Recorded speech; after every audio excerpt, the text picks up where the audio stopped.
Olá, amigos. Mais uma terça live aqui. Tá se tornando tudo nas terças-feiras, né? Vou dar prosseguimento aqui à nossa conversa, ao nosso bate-papo sobre a religiosidade de Caim versus a espiritualidade de Abel, né? Terceira parte. Eu acabei de fazer essa... Oi, Jocelyn, tudo bem? Acabei de fazer essa mesma live, essa terceira parte, na minha página pública, primeira vez, não avisei e sabia que pouca gente ia aparecer lá, mas ficou gravado lá, o pessoal lá do outro lado do oceano, do Angola, Congo, os países da África aí. Luciane Bragança, tudo bem? Boa tarde, seja bem-vindo. Para eles poderem ver depois também, né? Essa página lá alcança muita gente, tem quase 50 mil seguidores, e só que eu não avisei lá, mas vai ficar gravado lá, mais tarde eles vão poder assistir. Então vamos dar prosseguimento aqui à terceira parte sobre a terceira parte. O som está chegando aí, eu esqueci de colocar aqui o fone. A terceira parte dessa conversa, né? A religiosidade de Caim versus a espiritualidade de Abel. Me diga aí se o som ficou bom, porque eu tinha tirado o fone aqui. Tá, agora está melhor. Obrigado, Jocelyn. Então, hoje, tratando de uma especificidade no nosso conflito de vida, de prática espiritual, né? Por que apesar de nós nascermos de novo, andarmos em Cristo, continuamos a pecar? Há vários argumentos, né? Tem aquela linha teológica que diz que uma vez que você nasceu de novo, jamais você vai pecar. Luiz Antero Terror, tudo bem? Obrigado, seja bem-vindo aí. E outra linha teológica diz que não, você está em Cristo, mas você vai continuar pecando, né? Mas há uma confusão, a maioria entende. Peca ou não peca? Continuamos pecando ou você não peca? Os que defendem a linha de que jamais você vai pecar, estando em Cristo, se vê um outro irmão em pecado, já condena ele ao fogo do inferno, né? Isso não é por acaso, isso advém do pensamento teológico que foi infiltrado naquela pessoa, desde quando ela nasceu de novo.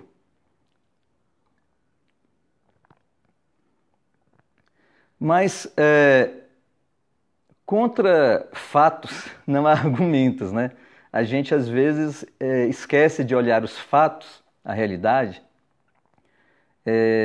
que a gente nasce de novo, o Espírito vem para o nosso espírito,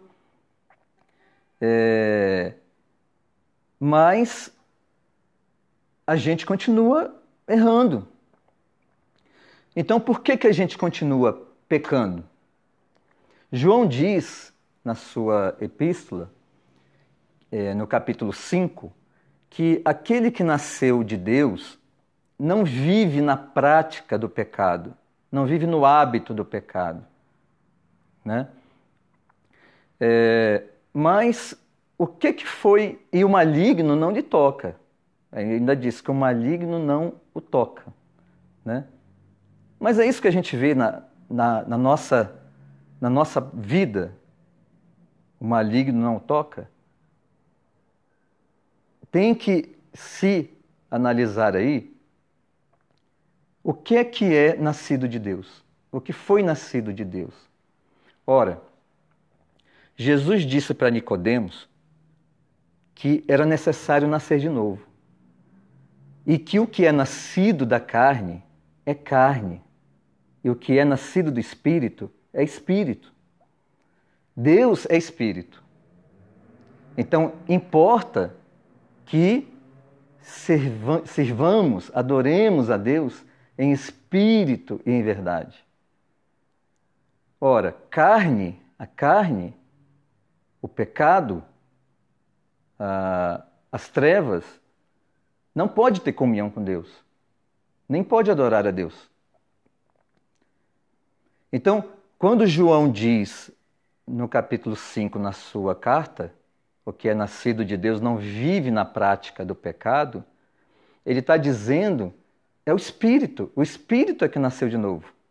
Como Jesus disse para Nicodemos, é necessário nascer de novo.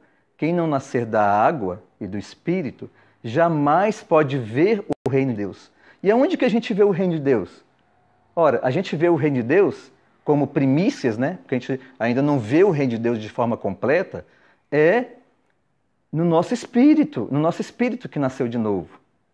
Mas a nossa mente, como Paulo diz, ela precisa ser renovada. A nossa mente, os nossos desejos, a nossa alma, né? Os nossos projetos, os nossos sonhos, a nossa personalidade, ela precisa de ser salva.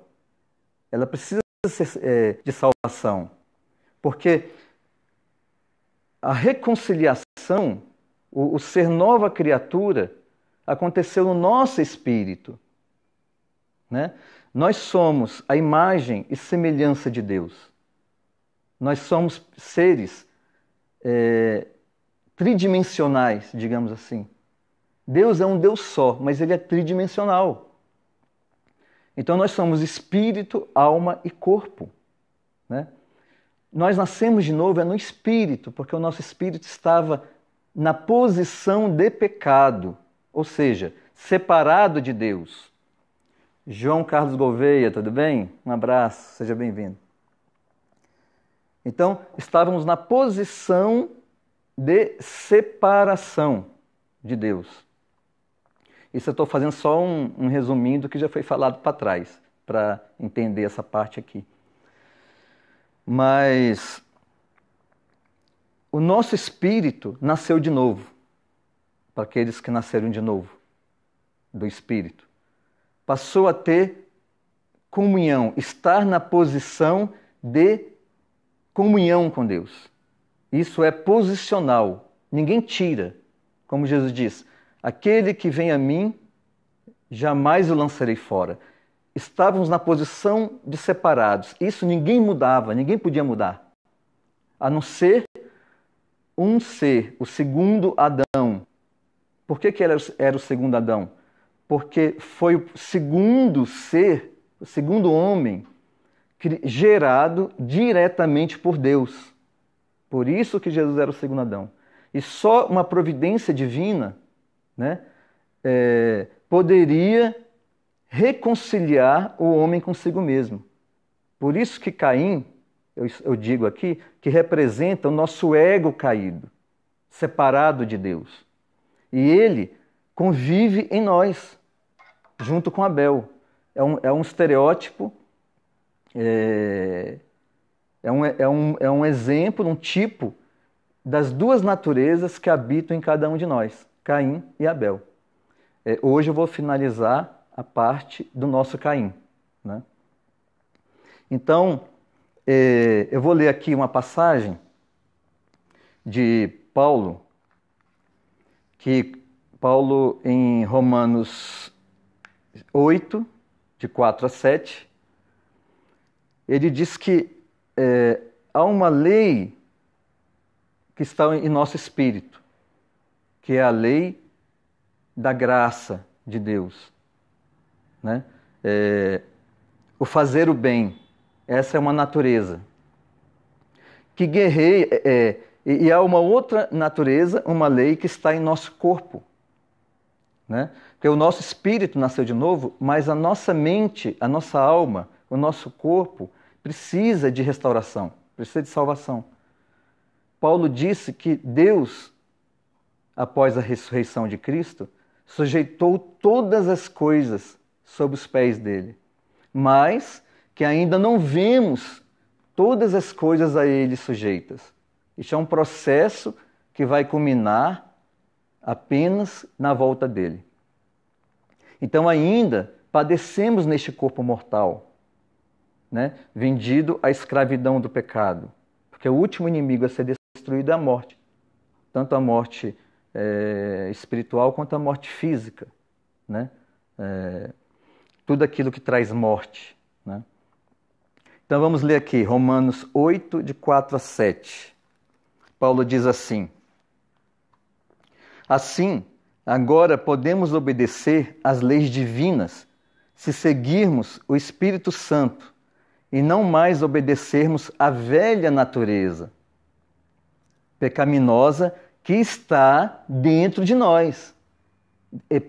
Paulo não nega que esta natureza, a velha natureza, ainda coabita conosco.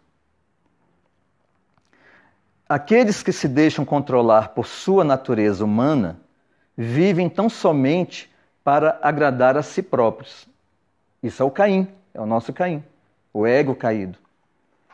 Mas aqueles que vivem de acordo com o Espírito constatam que têm a sua mente controlada pelo Espírito. Seguir o Espírito Santo conduz à vida e à paz, mas seguir a velha natureza leva à morte. Porque a velha natureza pecaminosa dentro de nós é inimiga de Deus. Ela nunca se submete à lei de Deus e nunca o fará. Ela guerreia. Ele fala lá em Gálatas, ou em Éfeso, se não me engano agora, que a carne milita contra o espírito. Ora, o espírito não milita contra nada. O espírito, ele é, no máximo, ele é reativo, né? Ele permanece, Paulo diz que é para a gente combater o bom combate, permanecendo na fé, né? Ela nunca se submete à lei de Deus e nunca o fará. É por essa razão que aqueles que ainda estão sob o controle da sua própria natureza pecaminosa não podem agradar a Deus, ou seja, estão na escravidão da natureza pecaminosa. Quer dizer, o seu espírito ainda está separado de Deus, né? Não podem agradar a Deus, não podem satisfazer o bem, né? Vocês, porém, não são mais escravos ou controlados pela natureza humana. Vocês são escravos, né, ou controlados. Ele está falando de posição aqui, na carne ou no espírito. Vocês são controlados pelo Espírito, se de fato o Espírito de Deus está morando em você. Ou seja, se de fato vocês nasceram do Espírito, como Jesus disse a Nicodemos. E lembrem-se que se alguém não tiver o Espírito de Cristo, esse ainda não pertence, ainda não está em Cristo. Em Cristo, ou seja, em é posição. Tudo que Paulo fala nas cartas dele, ele sempre está falando ou em Adão ou em Cristo. Ou Caim vigora em nós, ou o Espírito Santo, ou Abel, que também eu vou falar mais na frente, representa o Espírito Santo. Aí ele fala aqui, no capítulo 6, mais para trás, portanto, ou seja, por tudo isso que eu estou falando da redenção de Deus por meio de Cristo, considerem-se mortos para o pecado, porque Cristo morreu uma vez só. A morte não tem mais, ele ressuscitou de uma vez por todas, a morte não tem mais poder sobre ele, para destruir o poder da morte. Portanto, considerem-se mortos para o pecado, enquanto considerar morto não significa que o pecado não vai ainda querer se manifestar em nós. Pelo contrário, ele milita contra o espírito o tempo inteiro. Mas ele está dizendo que posicionalmente, em Cristo, não é mais para a gente considerar preso ao pecado, escravo do pecado. Isso é pela fé no que Cristo fez. Portanto, considerem-se mortos para o pecado, enquanto, por outro lado, estão vivos para Deus em Jesus Cristo. Não deixem que o pecado controle esse corpo mortal de vocês. Olha aqui, aqui tem um ponto. Aqui tem um ponto chave para a gente compreender essa luta. Nós temos uma responsabilidade, uma participação nisso tudo. Quer dizer, não deixem vocês que o pecado controle esse corpo mortal de vocês e não cedam aos seus desejos pecaminosos. Não deixem que nenhuma parte de seus corpos seja instrumento de injustiça. Antes, entreguem-se inteiramente a Deus. Ele está dizendo outras palavras aqui o que Cristo disse, né? Amarás o seu teu Deus de todo o teu coração, de toda a tua força, toda a tua mente, né? De todo o seu coração. Pois vocês voltaram da morte, da escravidão, da posição de separação de Deus, para a reunião com Deus, para a comunhão com Deus. São posições, né? Da morte para a vida. Sejam, portanto, instrumentos de justiça nas mãos de Deus. Nunca mais o pecado deverá voltar a dominar vocês. Ou seja, nós temos hoje, através do Espírito Santo, capacidade, né, instrumentos para não permitir que o pecado domine. Quer dizer, não estou mais escravo da posição de pecado, né? Pois agora vocês não estão mais debaixo da lei, da escravidão, daquela posição, mas livres sob a graça de Deus. Quer dizer, vocês estão livres da escravidão, livres da prisão. Agora você não considerem-se mais mortos, considerem-se mortos para o pecado, né? Então, por mais que o pecado tente me assediar, eu não vou me considerar escravo dele, né? Hoje eu tenho ferramentas para ter domínio próprio. E isso só é possível se eu andar no Espírito. É uma parceria. Então eu tenho responsabilidade no qual o Senhor eu vou servir, né? Então, quando João fala na sua carta, João capítulo 5, que quem nasceu de Deus, o Espírito, que nasceu de Deus, não vive mais sobre a escravidão do pecado, não vive mais na prática do pecado. Ele está dizendo, pecado aqui, ele está dizendo uma decisão voluntária, um comprometimento, o elaborar o mal, o pecado. Eu vou fazer tal coisa, vou prejudicar aquela pessoa, né? Eu estou maquinando o mal, né? Então, quem nasceu de Deus não vive com essa intenção. Você está entendendo? O Espírito meu, que nasceu de Deus, agora está em comunhão com Deus, está na posição de comunhão com Deus. Então, ele não vive maquinando, desejando o mal.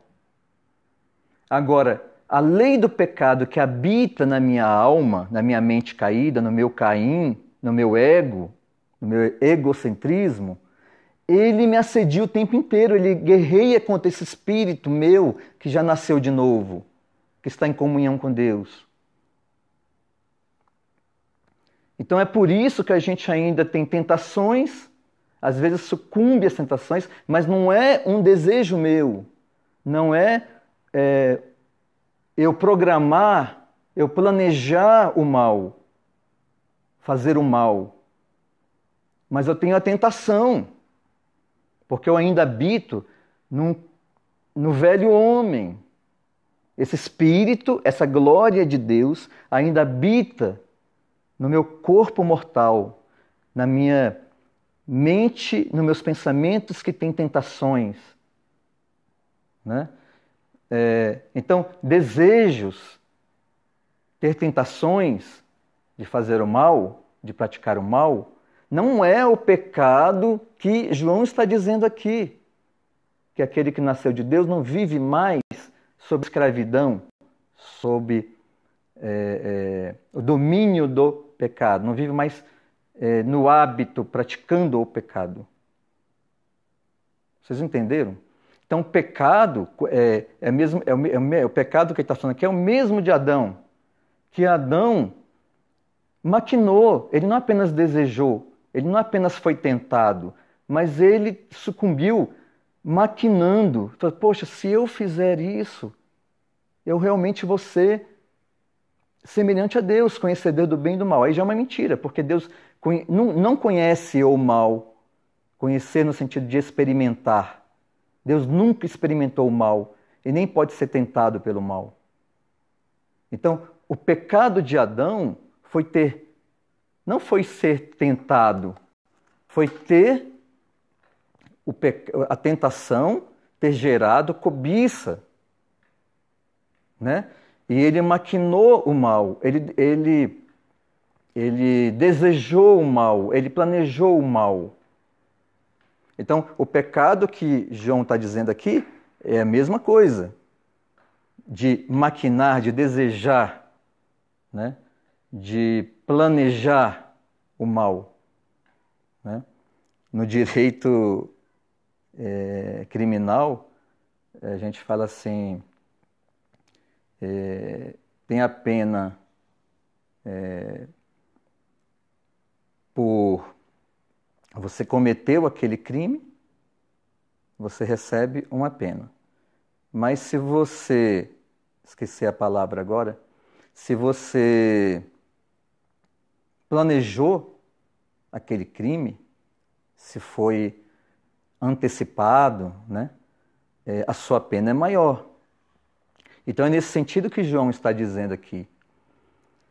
Então nós continuamos a pecar, respondendo à pergunta do tema de hoje, dentro da religiosidade de Caim versus a espiritualidade de Abel, nós continuamos a ser tentados, a tropeçar, a mesmo às vezes maquinar o mal, porque às vezes a gente sucumbe a essa natureza que coabita conosco, essa natureza de Caim, que coabita conosco. João diz também que em João 1,9, deixa eu abrir aqui para não falar errado, é João 8, 1, verso 8. Se dissermos que não temos pecado, só estamos nos enganando a nós mesmos e recusando aceitar a verdade. Mas, se confessarmos os nossos pecados, Ele é fiel e justo para perdoar os nossos pecados e nos limpar de toda maldade. Se alegarmos que não pecamos, estamos mentindo e chamando Deus de mentiroso, e a sua palavra não está em nós. Ele fala aqui no capítulo 2, verso 2. Foi Ele, Jesus, quem levou sobre si a ira de Deus contra os nossos pecados. E nos levou, a ira de Deus é contra os nossos pecados, porque Deus odeia o pecado, não é contra nós. E nos levou a comunhão com Deus. E ele tornou possível o perdão para os nossos pecados, e não somente para os nossos, mas também para os do mundo inteiro. Quando eu digo o tempo inteiro que todo homem já está reconciliado com Deus, os religiosos me atacam, não entendem. Porque para a religiosidade, o Deus na cruz não reconciliou todos os homens, mas só aqueles que crerem. Não, ele já reconciliou a todos. Deus em Cristo reconciliou consigo o mundo, como Paulo diz em Colossenses. Já está reconciliado. Você só pode crer porque Deus já fez. Nós o amamos porque ele nos amou primeiro. Né? A religiosidade sempre prega, no fundo, mérito próprio. Ou seja, não é a redenção que Deus providenciou, mas é aquilo que eu conquisto diante de Deus pelo meu mérito próprio. Foi isso que Caim fez. Então a oferta de Caim não foi a oferta de gratidão como Abel. A oferta de Caim foi tentar conquistar a redenção dele, né? A extinção da pena dele, de sofrer debaixo do sol, né? Pelo esforço do próprio braço, pelo suor do seu rosto. Então, eu cumpri a exigência para a redenção. Eu arei a terra, plantei, né? Sofri debaixo do sol, dei o meu esforço, suei, está aqui a minha oferta. Não, ele quis angariar, juntar créditos, méritos diante de Deus. Por isso que Deus não aceitou a Caim e nem a sua oferta. Não Caim como pessoa, porque Deus não faz acepção de pessoas, mas a intenção de Caim. Porque é impossível o homem render-se a si próprio. Ele é escravo. Só o Senhor é que pode dar carta de alforria. Então, eu queria resumir agora tudo que foi falado sobre Caim. Nos próximos vídeos, dentro dessa série, eu vou falar sobre Abel, o nosso Abel, o Abel que nos habita no Espírito.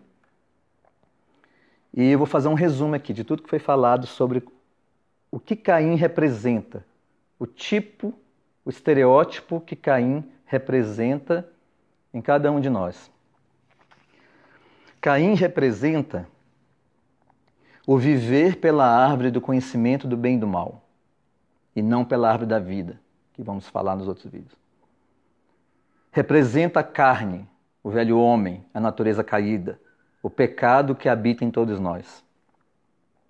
Representa o ego, egocentrismo, o viver para satisfazer os nossos próprios desejos, como escravo dos nossos próprios desejos, como Paulo diz, citando os profetas, o Deus deles é o próprio ventre, né?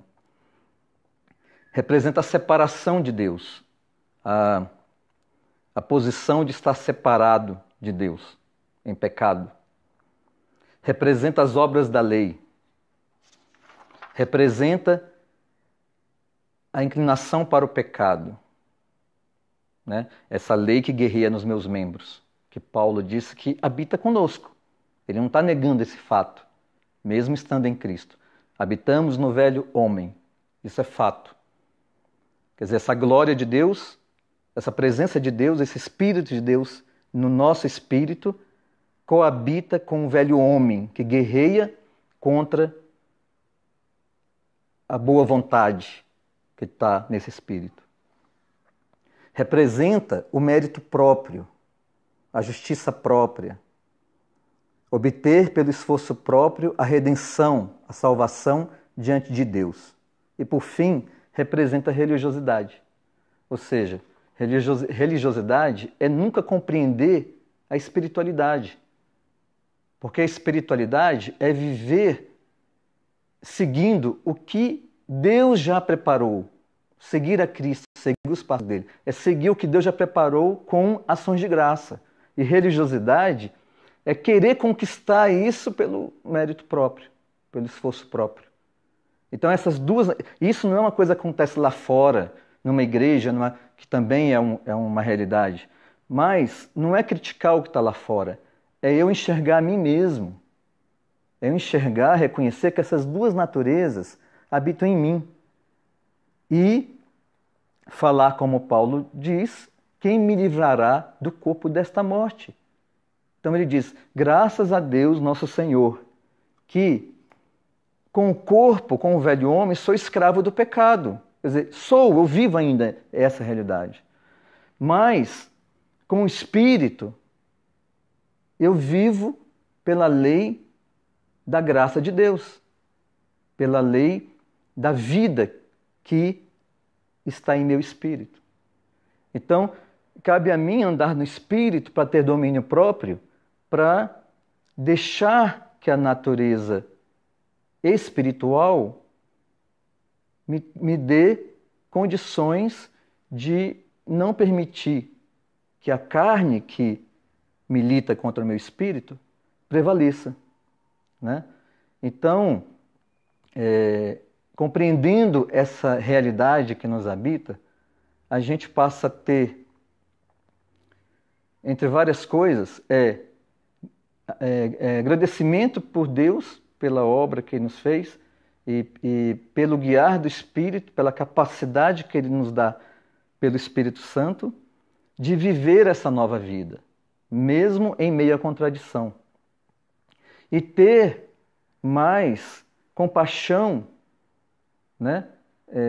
Compreensão dos nossos próprios erros e do erro do outro. Não ficar condenando o outro porque errou. Porque se ele... Todos nós vamos errar. Se nós confessarmos o nosso pecado, né? Nos arrependermos, trazermos à luz, e Senhor, me perdoa, eu pequei. Né? Mas nós temos advogado. A redenção de Cristo, o sacrifício de Cristo, ele foi suficiente para o pecado posicional de separação de Deus e para todas as consequências dos nossos erros, para todos os pecados, os erros futuros que cometeríamos, né? Então, apesar dessa realidade que vivemos, Paulo diz que é para nos considerarmos mortos para o pecado, para a separação. Pecado é separação. Ou consequência do pecado é separação. Separação de Deus. Não estamos mais separados de Deus.